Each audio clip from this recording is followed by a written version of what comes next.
dead and 30 others rushed to the Kenyatta National Hospital after sustaining injuries in a fire incident at the Gikomba market. The cause of the fire, which broke out early morning, is yet to be established. Our reporter Mark Namaswa is at Gikomba and now joins us by way of phone. Mark, good morning. What do we know so far?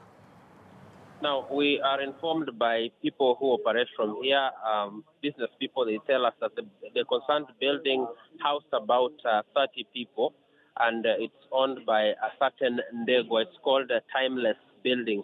It's just across the Nairobi River when you come from Nasiko Plaza, at a particular area where people sell sofa sets and other clothing material. And we are told that the said residential buildings do not have an outlet at the back. People can only enter and leave from the front. And that might have contributed to the casualties that we have been told. We've seen National Disaster Management Unit and Disaster Response Unit people come across this particular zone and head into the state buildings with body bags, but we haven't seen them come out with body bags yet. But at the moment, I can count about 4 fire engines and a huge number of rescue personnel who are at the scene trying to find a way of scaling up the building and, if possible, bring down the bodies. But we haven't had an official address by the rescue officials concerning the exact number. But what we have tentatively is 9 casualties. But at the moment, people are still trying to find a way of accessing the concerned buildings and bringing down whatever they can, if they are bodies or not.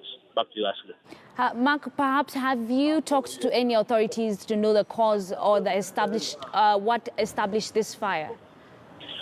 So far, we haven't gotten a straight answer because looking at the history of Gikomba, this is the second fire this year, and these fires have been happening every other year. So tentatively, we can look at what we have gleaned from the past, whether it is tussles over spaces for business or bits of land and other things that might have caused this. But in the past, fingers have been pointing to a direction of maybe the fire being a deliberate one. But at the moment, we haven't had an official cause of the fire because this is just what has happened today, and the priority for now is trying to see if they can salvage people, salvage property, rescue people, and if possible, get down and take out the bodies of people that might have perished in the inferno. But at the moment, there are a lot of people still gathered here, business people and people who operated in the Gikomba market, trying to see what